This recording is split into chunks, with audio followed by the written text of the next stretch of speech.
할렐루야. 예수 그리스도 이름으로 하나님 말씀 증거하겠습니다. 우리 다 같이 하나님 말씀 사도행전 2장 1절에서 13절까지 말씀을 우리 다 같이 찾겠습니다. 사도행전 2장 1절부터 13절까지의 말씀을 저와 여러분이 한 절씩 교독하도록 하겠습니다. 사도행전 2장 1절. 오순절 날이 이미 이름에 저희가 다 같이 한 곳에 모였더니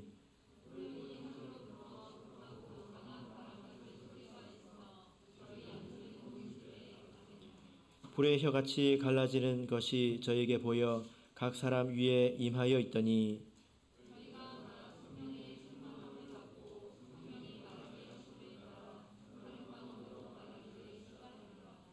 그때에 경건한 유대인이 천하 각국으로부터 와서 예루살렘에 우거하더니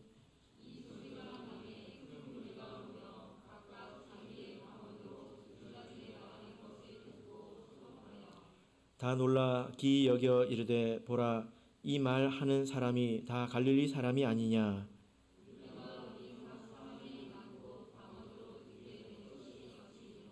우리는 바데인과 메데인과 엘림인과 또 메소보다미아 유대와 가바도기아 본도와 아시아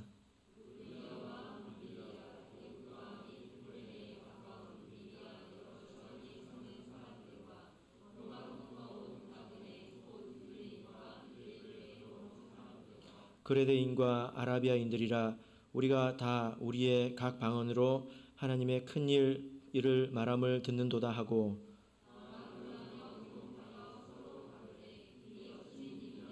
같이 읽겠습니다.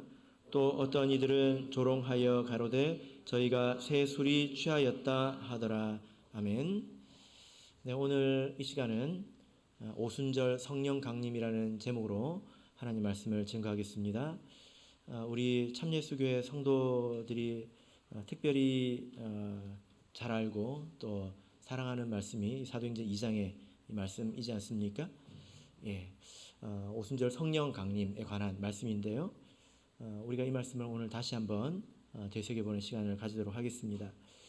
여러분, 예수님께서 제자들에게 성령을 받으라고 또 기다리라고 하셨는데 예수님께서 성령을 기다리라고 하신 이유는 무엇일까요? 왜 제자들은 성령을 기다려야만 했습니까? 물론 예수님의 명령이니까 순종을 해야 되겠지요. 그러나 또 거기에는 이유가 있지 않습니까? 성경 몇 구절을 찾아볼 텐데요. 좀 빠르게 찾도록 하겠습니다. 크게 이유가 두 가지가 있는데요. 성령을 받아야 제자들에게 죄사함의 권능이 있기 때문입니다. 사도행전 1장 8절에서 성령을 받으면 성령이 너에게 임하시면 너희가 권능을 받고 어떤 능력이 임한다고 이렇게 말하고 있지 않습니까? 이 능력은 다름이 아니라 죄사함의 능력입니다. 교회가 어떤 곳입니까? 죄를 사해서 하나님의 백성으로 삼아주는 곳이지 않습니까? 만약에 죄를 씻을 수 없는 교회라고 한다면 그것은 교회의 기능을 하지 못하는 곳이 되겠죠. 그죠? 성령이 임해야 세례 가운데 죄사함의 역사가 있습니다. 그래서 요한 1서 5장 6절에서 8절을 보시면 이는 물과 피로 임하신 자니 곧 예수 그리스도시라. 물로만 아니요 물과 피로 임하셨고 증거하는 이는 성령이시니 성령은 진리니라. 증거하는 이가 셋이니 성령과 물과 피라. 또한 이 셋이 합하여 하나니라. 이렇게 말씀을 하고 있죠. 그래서 우리가 물 안에서 세례를 받을 때 그것이 피라고 하는 것을 성령이 증거하시는 것입니다. 그래서 성령이 없으면 아무리 우리가 성경에 있는 방식대로 세례를 행한다고 하더라도 그것은 죄사함의 효력이 없게 되는 것입니다. 그래서 죄사함의 효력을 얻기 위해서는 반드시 성령을 받아야 했습니다. 또 중요한 한 가지 이유가 더 있죠. 그것이 무엇일까요? 자, 요한복음 14장 26절을 보겠습니다. 요한복음 14장 26절 앞으로 몇 장 넘기면 나옵니다. 요한복음 14장 26절입니다. 제자들은 성령을 받으면 자기들이 어떻게 된다는 것을 알고 있었습니다. 요한복음 14장 26절 읽겠습니다. 시작. 보혜사 곧 아버지께서 내 이름으로 보내실 성령 그가 너에게 모든 것을 가르치시고 너에게 말한 모든 것을 생각나게 하시리라. 내가 너에게 말한 모든 것을 생각나게 하시리라. 이렇게 말씀을 하셨습니다. 사도교회는 지난 시간에도 말씀을 드렸지만 신약 성경이 없었습니다. 그래서 진리의 표준은 사도이었죠. 그죠? 이 말씀은 예수님께서 사도에게 주신 말씀입니다. 그래서 이 사도들이 성령을 받음으로 인해서 예수님께서 하신 말씀을 다 생각하게 되었고 그들이 진리를 증거하는 걸어다니는 성경과 같은 그런 존재가 되었죠. 그래서 사도들이 이제 20년, 30년 지나면서 사도들이 하나씩 죽어갈 때에 그들의 기록을 남긴 것을 볼 수가 있습니다. 그래서 사도들의 어떤 공식적인 그런 권면, 글들이 성경처럼 존중받은 것을 우리가 신약 성경에서 볼 수가 있는데요. 자, 우리 베드로 후서를 보겠습니다. 베드로 후서 3장 15절입니다. 베드로 후서 3장 15절 16절 여기 아주 의미 있는 말씀이 있습니다. 베드로 후서 3장 15절 16절 자, 같이 읽겠습니다. 시작. 또 우리 주의 오래 참으심이 구원이 될 줄로 여기라. 우리 사랑하는 형제 바울도 그 받은 지혜대로 너에게 이같이 썼고 또 그 모든 편지에도 이런 일에 관하여 말하였으되 그 중에 알기 어려운 것이 더러 있으니 무식한 자들과 굳세지 못한 자들이 다른 성경과 같이 그것도 억지로 풀다가 스스로 멸망에 이르느니라. 자, 여기 보면 베드로가 자기 사랑하는 형제 바울에 대해서 이야기를 하는데 바울이 쓴 글에 대해서 이야기하고 있습니다. 근데 그 글을 어떻게 썼다고 말하고 있냐면 그 받은 지혜대로 썼다고 말하고 있습니다. 그러니까 바울 사도가 자기의 감동이나 어떤 능력으로 쓴 것이 아니라 하나님께서 지혜를 주셔서 그가 기록하게 했다. 이것을 말하고 있죠. 그런데 여기 보면 그것을 억지로 풀다가 다른 성경과 같이 억지로 풀다가 망한다. 이렇게 망하는 자가 있다. 이렇게 말씀을 하고 있습니다. 자, 여기서 우리가 주목해야 될 표현이 다른 성경인데 이 성경이라는 이 글은 이것은 구약 성경을 말합니다. 근데 구약 성경을 뭐라고 부르고 있습니까? 다른 성경이라고 부르고 있죠. 그죠? 이 다른이란 말은 원문으로 보면 다르다 이런 뜻이 아니라 다른 성경 이걸 말하는 게 아니라 나머지를 말합니다. 그래서 이렇게 읽으시면 돼요. 바울이 너에게 하나님께 지혜를 받아 썼는데 그것 중에 알기 어려운 것이 있다. 그런데 그것을 나머지 성경과 같이 억지로 풀려고 하다가 망하는 자들도 있다. 할 때 이 나머지 성경은 구약을 말합니다. 그러면 이 바울 사도의 글을 무엇처럼 여기고 있다는 것입니까? 성경과 같이 여기고 있다라는 것입니다. 그래서 사도들이 초창기에는 사도들의 권면이 진리의 표준이 되었지만 점차적으로 사도들이 죽어가면서 그들이 남긴 글들이 진리의 표준이 된 것을 우리가 볼 수가 있습니다. 이것은 다 성령께서 사도들에게 임하셨기 때문이죠. 여러분, 예수님께서 성령이 너에게 임하시면 내가 말한 모든 것을 생각나게 하실 것이다. 이 말은 사도들에게만 하신 말씀입니다. 그런데 성령을 받은 것은 120명이지 않습니까? 그 120명의 머리가 다 컴퓨터가 된 게 아니에요. 사도들만 그렇게 됐다는 것입니다. 사도들을 그렇게 특별히 세우셨다라는 거죠. 그래서 이제 이 두 가지 것, 특별히 죄사함과 그리고 진리의 표준을 세우기 위해서 성령의 강림을 기다리라고 이렇게 말씀을 하신 것입니다. 이 일이 오늘 오순절 성령 강림의 현장에서 일어난 것이죠. 바울 사도는 이후에 계시를 통해서 이렇게 성령을 받는 것이 어떤 의미를 가지고 있고 또 우리에게 어떤 유익을 주는지에 대해서 여러 차례 설명을 한 바가 있습니다. 우리가 받는 이 성령, 약속의 성령이라고 하는데요. 이 약속의 성령의 의미가 무엇입니까? 로마서 8장 16절을 보시면 로마서 8장 16절을 보시면 성령이 친히 우리 영으로 더불어 우리가 하나님의 자녀인 것을 증거하시나니. 성령께서 내가 하나님의 자녀이다 라는 것을 증거하신다는 것입니다. 고린도후서 1장 22절을 보시면 저가 또한 우리에게 인치시고 보증으로 성령을 우리 마음에 주셨느니라 이렇게 말씀을 하고 있습니다. 그래서 우리가 세례를 받으면 우리가 하나님의 자녀가 되는데 그 이후에 성령을 받는 것으로 하나님의 자녀인 것을 보증하시고 또 증거하신다. 이런 의미가 있습니다. 그리고 또 성경에 이런 말씀이 있죠. 우리가 성령을 받게 되면 성령의 인도를 받게 됩니다. 그래서 육체의 소욕을 이길 수가 있게 되죠. 갈라디아서 5장 18절에 있는 말씀입니다. 너희가 만약 성령의 인도하시는 바가 되면 율법 아래 있지 아니하리라. 로마서 8장 26절을 보면 성령도 우리의 연약함을 도우시나니 우리를 위하여 친히 간구하시느니라 이렇게 말씀을 하고 있습니다. 그러니까 우리가 성령을 받으면 그 성령께서 우리가 하나님의 자녀인 것을 친히 증거하시고 우리를 인도해 주신다는 것입니다. 우리 부모도 자녀를 낳으면 자녀가 바른 길을 갈 수 있도록 인도해 주지 않습니까? 하나님께서 성령을 통해서 그 일을 행하신다라는 거죠. 그죠? 예. 그리고 성령께서 우리의 연약함을 위해서 친히 도우십니다. 로마서 8장 26절을 우리 성도님들께서 아주 좋아하시죠. 성령께서 우리의 연약함을 도우신다고 했는데 우리가 얼마나 연약합니까? 예. 이어서 말씀하고 있지요. 우리가 마땅히 빌 바를 알지 못하나.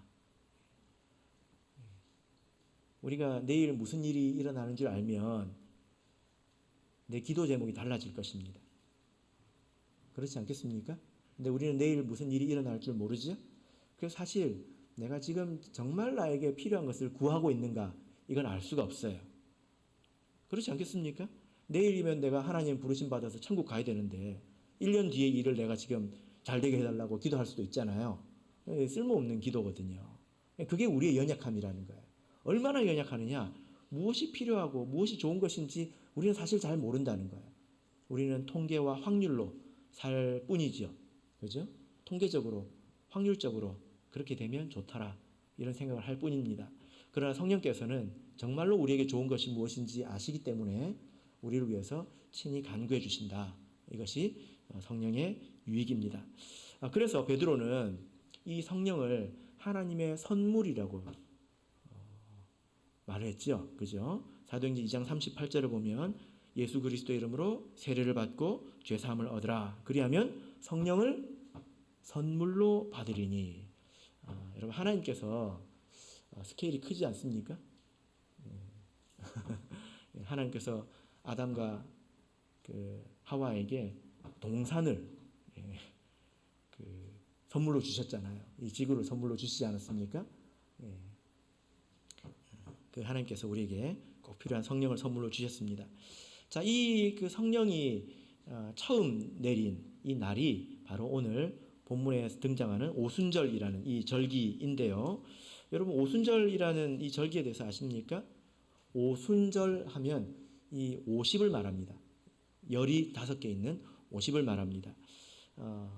초실절이라고 하는 절기로부터 50일째 되는 날이라고 해서 이제 오순절 혹은 77절이라고도 부릅니다. 77, 49지 않습니까? 그래서 그 다음 날 50일이 되기 때문에 이때는 어떤 절기냐면요. 초실절은 보리를 거두는 그 절기예요.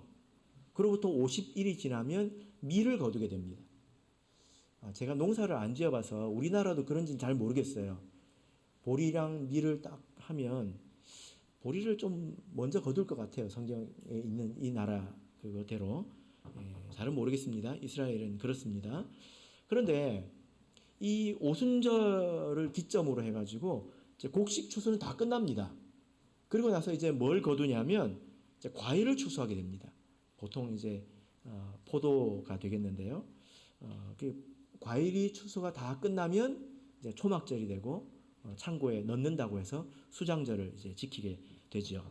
그래서 이 오순절은 어떤 그 느낌이냐면 곡식의 시대에서 이 과일의 시대로 넘어가는 좀 전환되는 그런 느낌이 있죠. 그죠? 여러분 곡식이 맛있습니까? 과일이 맛있습니까? 예, 과일이 맛있죠? 예, 그래서 오순절은 대체적으로 어떤 새로운 시대로 들어가는 그런 의미가 있습니다. 구약에 따르면 이스라엘 그 남자들은 1년에 3차례 새 절기에 예루살렘으로 올라와서 하나님을 경배해야 되는 그런 규례가 있었죠. 예, 그래서 오늘 전 세계에 있는 많은 흩어진 유대인들이 이 오순절을 맞아서 예루살렘으로 올라왔을 때에 있었던 일에 관한 것입니다. 제가 아까 이제 오순절 날 성령이 처음 내렸다 이렇게 말씀을 드렸는데 성경을 우리가 읽어보면 그런가? 이런 생각이 들 수도 있죠. 그전에는 성령이 없었습니까? 없었습니까? 구약에는 없었습니까? 예. 번역이 좀 다르게 돼 있지. 구약에 보면 하나님의 영이라는 표현이 있습니다. 예. 그게 곧 성령이거든요. 그죠? 하나님의 신. 그러니까 번역을 다르게 하니까 다른 것처럼 보이지만 사실은 하나님의 영은 구약 시대에도 이미 역사를 했습니다. 그래서 어디서부터 역사를 하십니까? 천지 창조 때부터 역사를 하시잖아요. 그죠? 하나님의 신이 수면 위에 운행을 하셨죠. 그죠? 그리고 구약 때도 보면 하나님의 영이 얼마나 많이 역사를 했습니까? 선지자에게, 왕에게, 심지어 이방 왕 고레스에게도 성령께서 역사를 하지 않았습니까? 여러분 아십니까? 예. 그래서 이방 왕 고레스를 나의 목자라고 하셨습니다. 그리고 나의 기름 부음 받은 자라고 했습니다. 이것은 성령을 말하거든요. 구약의 성령이 많이 역사를 했지만 오순절 내린 이 성령과는 다릅니다. 어떤 점에서 다릅니까? 우리 참예수교회 성도라면 이 정도는 알아야 합니다. 어떤 점에서 다릅니까? 네. 구약 시대는 모든 사람이 성령을 받은 것은 아니죠. 그죠? 특별한 사람이 성령을 받았습니다. 그리고 그 사람의 생애 동안 성령을 받은 것이 아니라 특별한 기간 동안 역사를 했습니다. 그리고 특별한 목적을 위해서 역사를 했지요. 그래서 구약 시대의 성령은 일을 위해서 역사하신 것입니다. 일을 위해서, 하나님의 일을 위해서 특별한 사람에게 특별한 기간 동안 특별한 목적을 가지고 이렇게 역사한 것이 구약시대 성경이죠. 반면에 오순절부터 내린 이 성령을 우리가 성경 안에서는 약속의 성령이라고 또 특별히 이렇게 부릅니다. 이 약속의 성령은 무엇이 다릅니까? 하나님의 자녀는 다 받습니다. 그래서 요엘서에서 남종과 여종에게 하나님의 속한 모든 사람은 다 받는 것으로 되어 있죠. 이것은 일이라기보다는 구원을 위해서 우리에게 주신 것입니다. 그리고 성령을 받으면 우리가 죽는 날까지 이것이 떠나지 않죠. 특별한 일이 없으면 말입니다. 그래서 그런 의미에서 이 약속의 성령이 오순절에 처음 내렸다라고 말씀을 드린 것입니다. 그래서 여러분 제가 이렇게 한번 물어볼게요. 성령이 우리 교회만 역사하실까요?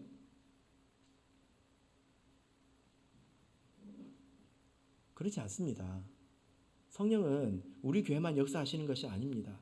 왜냐하면 하나님께서는 모든 세계와 역사를 주관하시는 그야말로 모든 피조물들의 하나님이기 때문에 이 세상 모든 곳에 역사하십니다. 그래서 계시록 5장 6절을 보면 이 눈은 온 땅에 보내심을 입은 하나님의 7 영이라 이렇게 말씀을 하고 있습니다. 그러니까 하나님의 영이 온 세상에 역사하고 있다는 거예요. 그래서 심지어 우리는 미국 대통령에게도 성령이 역사한다고 말할 수 있습니다. 왜냐하면 그런 사람들을 통해서 이 세계와 역사를 이끌어 가시는 것이지요. 그러나 그렇다고 해서 그 사람이 하나님의 자녀라고 말할 수는 없습니다. 그렇죠?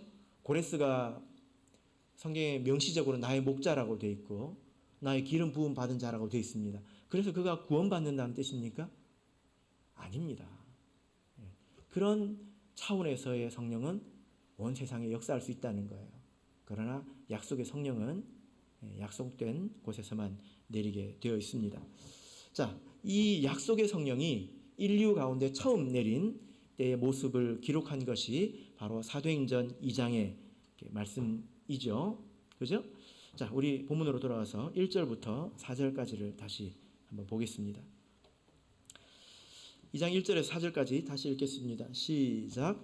오순절 날이 이미 이름에 저희가 다 같이 한 곳에 모였더니 호련히 하늘로부터 급하고 강한 바람 같은 소리가 있어 저희 앉은 온 집에 가득하며 불의 혀같이 갈라지는 것이 저희에게 보여 각 사람 위에 임하여 있더니 저희가 다 성령의 충만함을 받고 성령이 말하게 하심을 따라 다른 방언으로 말하기를 시작하니라. 아멘.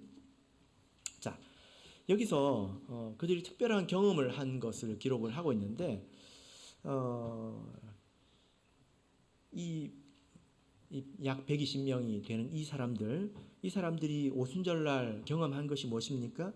성령이 강림할 때 2절, 3절을 보면 그들이 보고 듣는 것을 경험했다. 이렇게 볼 수가 있겠죠. 그죠?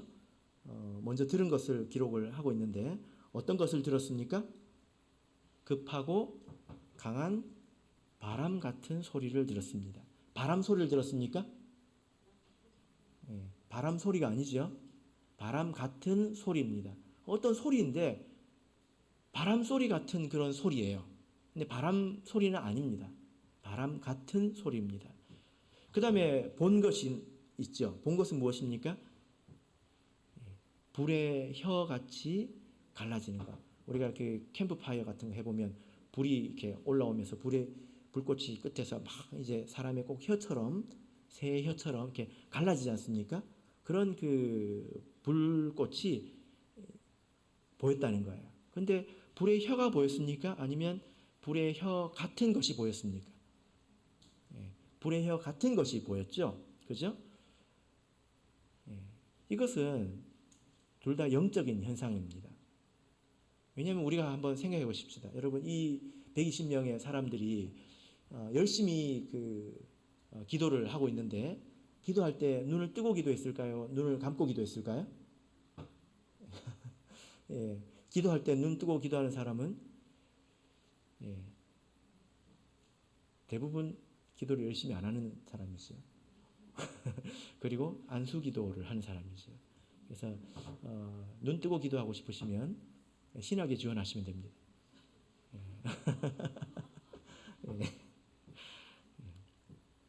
그래서 그들이 눈을 감고 기도를 했기 때문에 당연히 눈을 감고 기도하기 때문에 여기서 보았다라는 말은 이것은 영적인 것입니다. 환상을 본 것이죠. 그들 가운데 불의 혀같이 갈라지는 것을 보았습니다.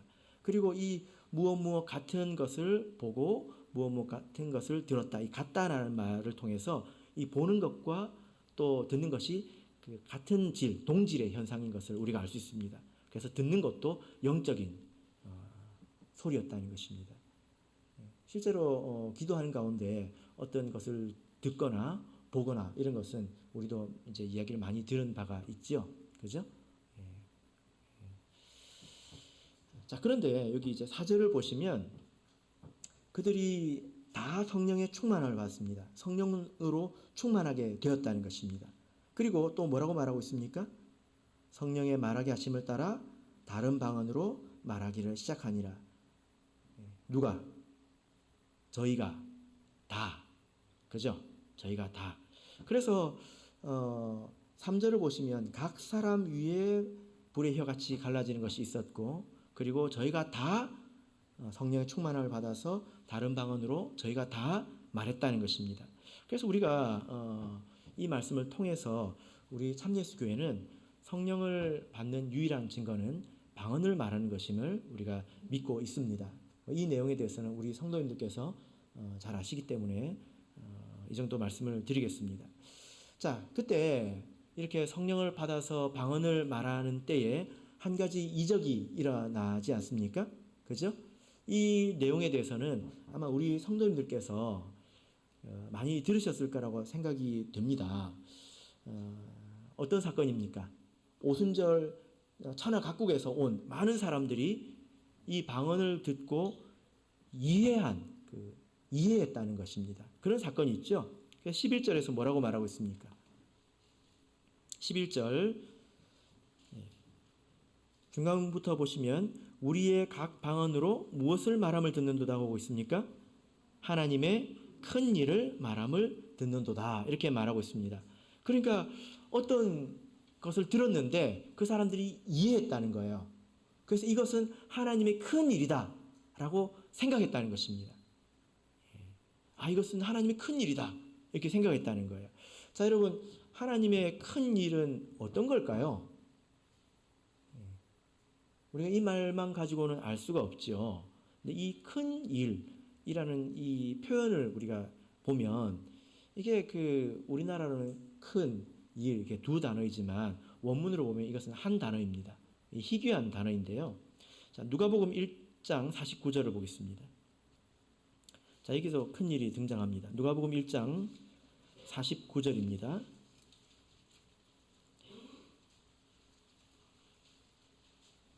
누가복음 1장 49절입니다. 자, 읽겠습니다. 시작. 능하신 이가 큰 일을 내게 행하셨으니 그 이름이 거룩하시며. 능하신 이가 큰 일을 내게 행하셨다 이렇게 말씀을 하고 있습니다. 근데 여기 지금 누가 하는 말이죠? 46절을 보면 마리아가 지금 이 말을 하고 있습니다. 언제 이 말을 하고 있습니까? 마리아가 성령으로 인해서 잉태되었을 때 이제 그때 하는 말이죠. 그죠? 그래서 이 큰 일은 예수 그리스도를 통해서 인류를 구원하시려고 하는 그 일들을 말하는 것입니다. 하나님의 원대한 구속 사역을 말하는 거죠. 그죠? 그래서 우리가 이 큰 일이라는 이 표현을 통해서 우리가 성경의 용례를 통해서 이것은 그냥 세상의 어떤 큰 사건을 말하는 것이 아니라 하나님께서 예수 그리스도를 통해서 사람을 구원하시려고 하신다. 이것을 들었다는 것입니다.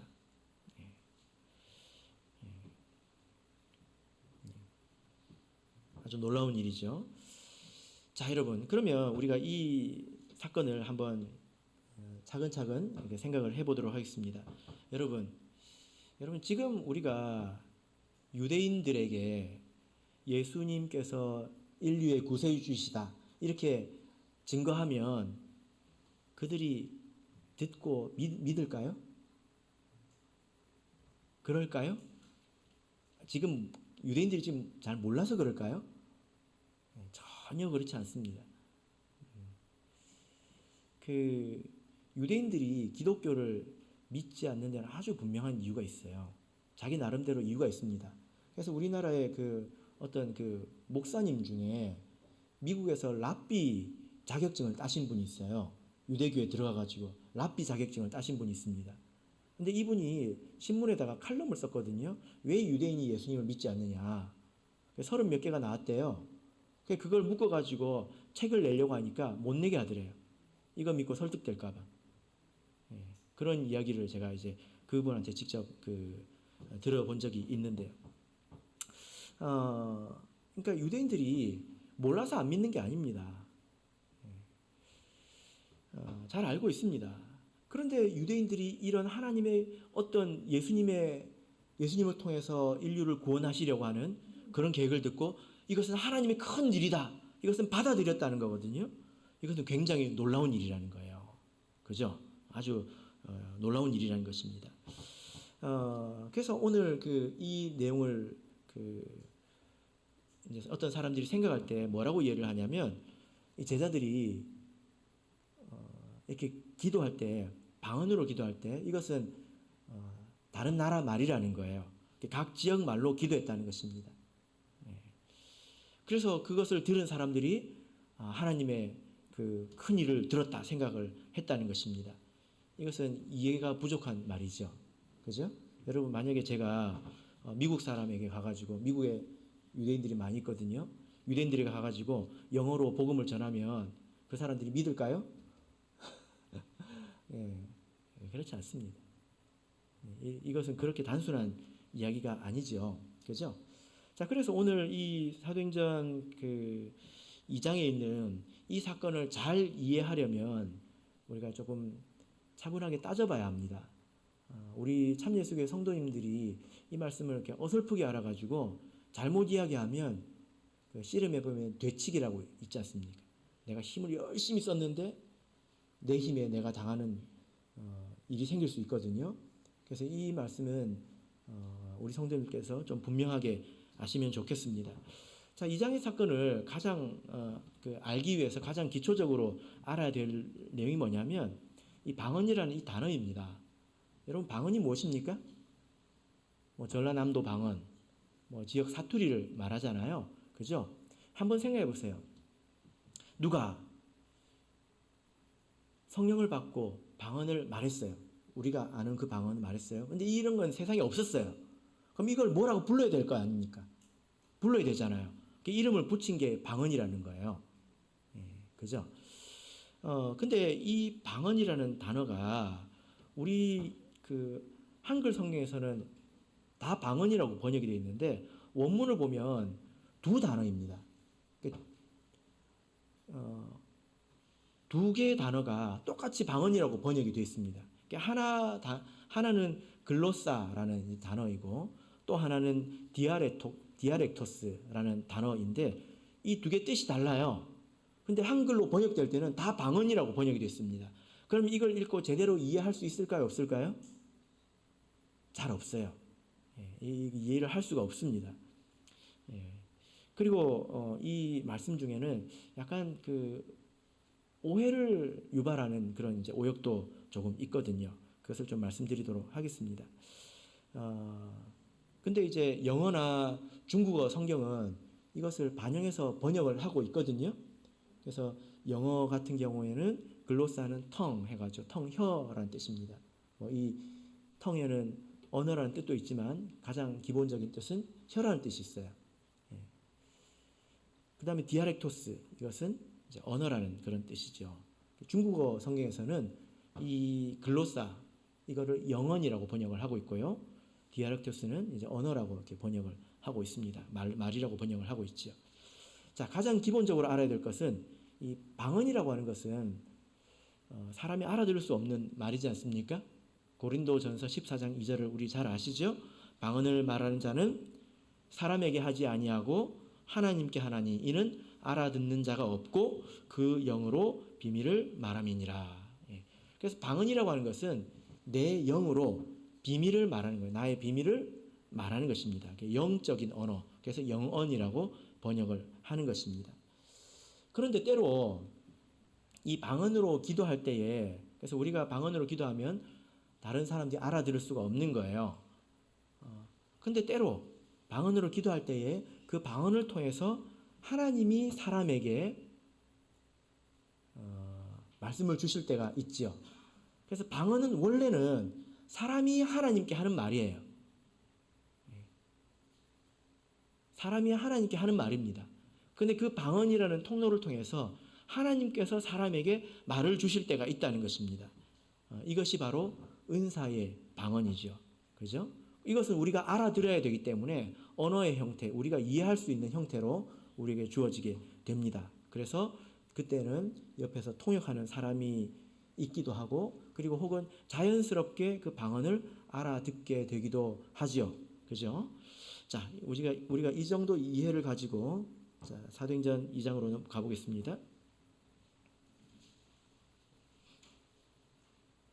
자, 사도행전 2장 4절을 보겠습니다. 사도행전 2장 4절 우리 다시 한번 읽어보겠습니다. 시작. 저희가 다 성령의 충만함을 받고 성령이 말하게 하심을 따라 다른 방언으로 말하기를 시작하니라. 일부가 말한 것이 아니라 저희가 다 다른 방언으로 말하기를 시작했다라고 말하고 있습니다. 자, 여기서 이 방언은 글로사입니다. 우리가 성령을 받았을 때 말을 하는, 알아들을 수 없는 그 방언입니다. 아시겠죠? 이 방언입니다.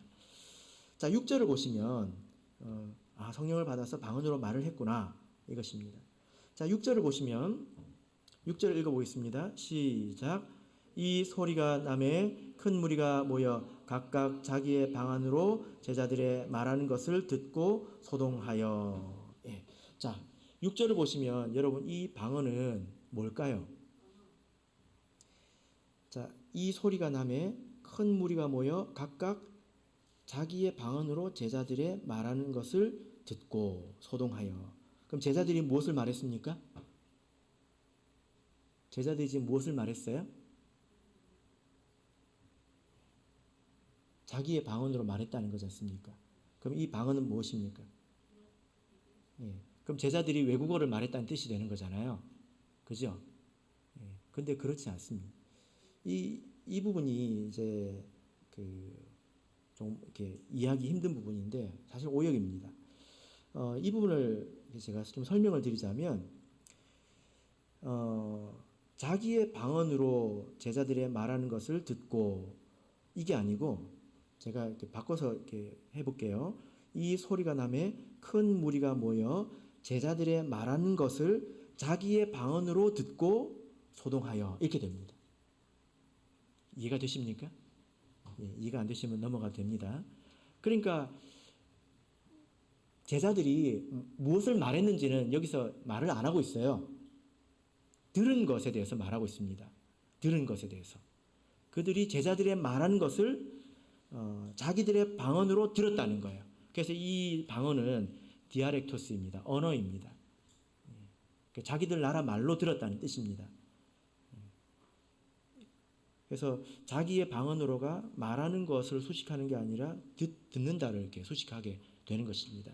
이 부분은 설명을 듣지 않으면 발견하기가 힘든 부분이죠. 자, 간혹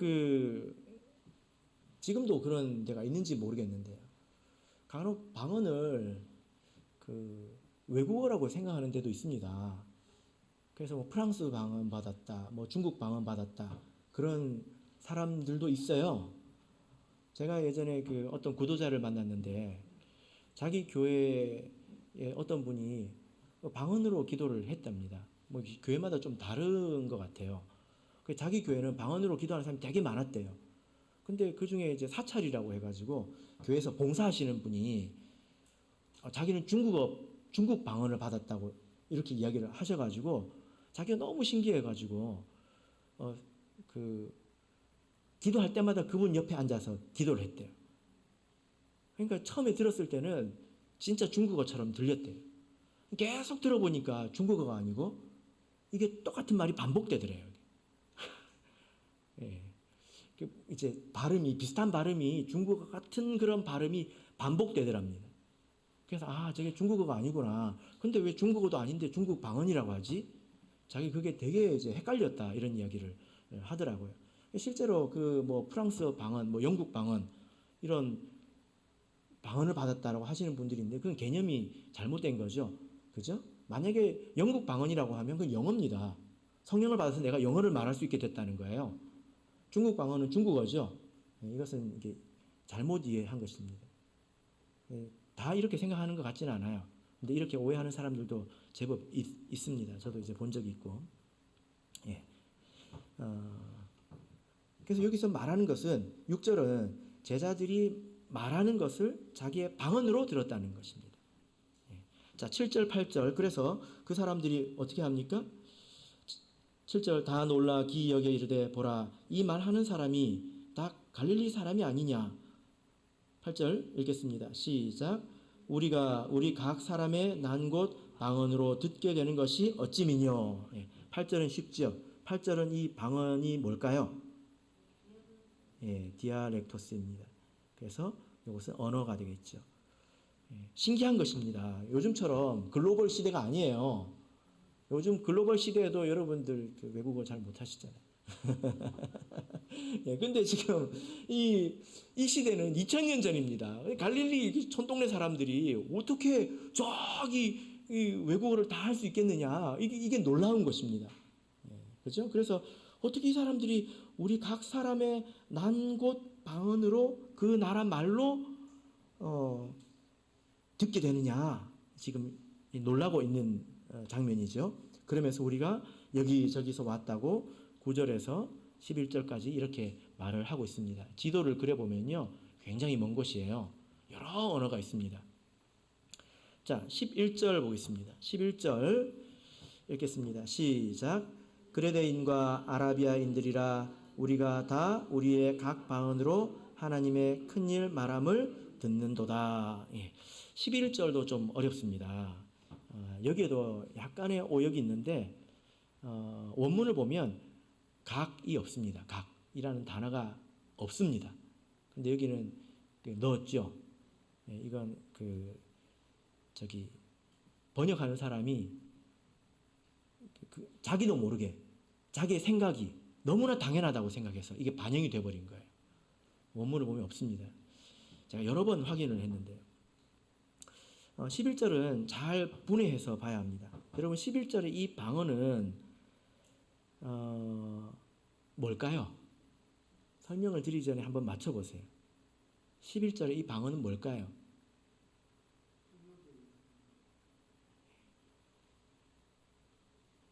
예. 이게 글로사입니다. 혓소리예요. 이게 잘 이해가 안 되시죠? 자, 그런데 디아락토스가 되면 더 이상합니다. 왜 그럴까요? 지금 이 사람들이 우리의 각 방언으로 외국어로 말했다는 뜻이 되잖아요. 그죠? 그러니까 제자들이 뭘 말했습니까? 제자들이 말한 게 무엇입니까? 당연히 방언을 말했죠. 제자들이 입에서 외국어가 나온 게 아니지 않습니까? 글로사라고 하면 디아렉토스라고 하면 틀린 거예요. 잘못된 것입니다. 그럼 우리가 설명하기가 더 어려워집니다. 그죠?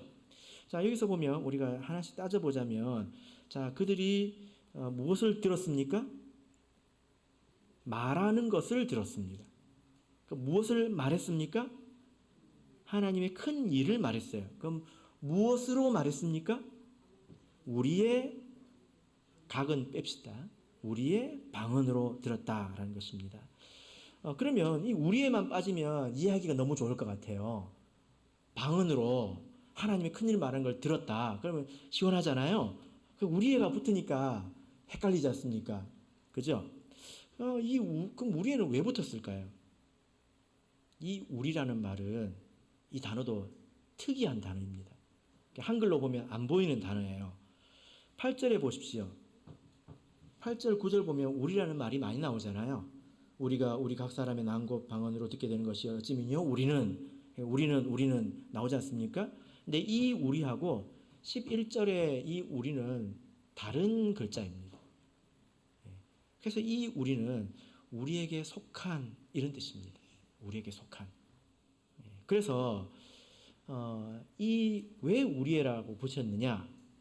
이것은 방언을 들을 때에 우리에게 속한 것으로 들었다는 것입니다. 무슨 말일까요? 친근하게 들렸다는 것입니다. 방언을 들었을 때 이상하게 들린 것이 아니라 우리에게 속한 말로 들렸다는 거예요. 그렇게 볼 수 있습니다. 그래서 간혹 이제 교회 와서 방언 기도 소리를 들을 때 하나님의 택함이 좀 분명한 사람들은 고향에 온 것 같다 이런 말을 하기도 합니다. 그런 이야기 들어보셨습니까? 방언을 들을 때 제가 거제도에 있었을 때는 어떤 장로교회 신도인데 우리 교회 와서 기도 소리를 듣고 참 성령이 충만하다 그런 이야기를 하더라고요. 나중에 그분이 세례를 받았습니다. 우리 성도가 되었습니다. 우리에게 속한 것, 이질감을 느끼지 않았다는 것입니다. 그죠? 이렇게 이 2장에 있는 사건을 이해해 볼 수가 있습니다. 그래서 제자들이 말한 것은 혓소리, 방언이고요. 그 사람들 귀에는 뭐로 들렸습니까? 자기 나라의 언어로 들렸다는 거예요. 이 사이에 어떤 일이 있습니까?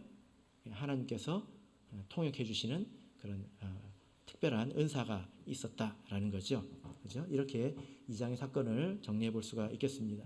우리가 이 2장의 사건을 우리가 이해를 해보자면 이렇게가 아니면 설명하기가 어렵습니다. 어떻게 해도 꼬이는 부분이 생기게 됩니다.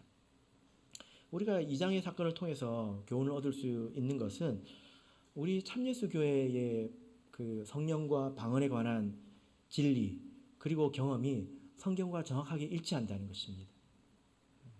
우리들에게 이런 알고 있는 바가 있고 그리고 또 우리들에게 경험한 바가 있지 않습니까? 그런 것들이 성경에 있는 내용과 정확하게 일치한다라는 것입니다. 우리가 성령을 받아서 그 증거로 방언을 말하고 하나님께서 특별한 때에 은사로 우리의 필요를 채워주십니다. 우리 간증 가운데 많이 있죠. 그리고 또 이제 감동적인 것은 뭐냐면은 하나님께서 지금 이 유대인들의 마음을 열어주셨다는 거예요. 세상에서 가장 넘기 힘든, 전도하기 힘든 사람을 꼽으라면 아마 유대인들일 겁니다. 그죠? 근데 그 사람의 마음을 열어서 그들이 제자들이 말하는 것을 들었을 때 하나님의 큰 일이다. 저들은 하나님께 속했다라고 마음 받아들였다는 것입니다. 이것은 아주 놀라운 일이지 않습니까? 그래서 하나님께서 사람의 마음을 열어주시는구나. 이게 안 되는 게 없구나. 세상에서 아무리 딱딱하고 무지하고 완악한 자들의 마음이라도 하나님께서 이렇게 열어주시고 깨닫게 해주시는 것은 일도 아니구나. 우리가 이것을 생각하게 됩니다. 그래서 우리도 포기하지 말고 기도해야 되겠죠? 그죠? 또 우리가 어떤 교훈을 얻을 수 있을까요? 자, 12절, 13절을 보시면 어떤 사람도 있습니까? 같이 읽어보겠습니다. 12절, 13절 읽겠습니다. 시작. 다 놀라며 의욕하여 서로 가로되 이 어찐 일이냐 하며 또 어떤 이들은 조롱하여 가로되 저희가 새 술에 취하였다 하더라. 자, 여전히 그 가운데서도 믿음은 모든 사람의 것은 아니더라 라는 것입니다. 그래서 우리가 모든 사람의 인정을 받는 것이 우리가 추구하는 바는 아니죠. 그렇죠? 이런 일이 있을 수 있다라는 것입니다. 그래서 우리가 서로 이렇게 인정받지 못하는 경우가 있다 하더라도 우리가 자신감을 잃지 말아야 되겠죠? 그죠? 우리가 사도교회의 이 성령의 역사, 이 또 방언을 중심으로 한 이 성령의 역사를 사실 여러분들만큼 분명하게 이해할 수 있는 사람이 세상에 많지 않습니다. 제가 장로교 이 개신교에서 스승이라고 불리는 거장이라고 불리는 사람들의 8편의 글을 봤는데요. 성령 받은 것이 도대체 무엇이냐 이거예요. 근데 그분들의 의견이 다 다릅니다. 다 달라요. 근데 그분들이 잘 모르니까 다 자기의 경험에 비추어서 이렇게 해석을 하고 있습니다. 근데 여러분들은 너무나 분명하게 알고 계시지 않습니까? 그렇다면 우리가 성령을 더욱더 의지해서 하나님께 더욱더 우리가 기도해야 될 것입니다. 진리를 깨닫게 해주신 하나님께 감사드리고 하나님을 더욱더 신실하게 믿는 우리 참예수교회 성도들이 되시기를 예수 그리스도 이름으로 축복합니다. 우리 다 같이 찬송하겠습니다. 178장 찬송하겠습니다. 178장입니다.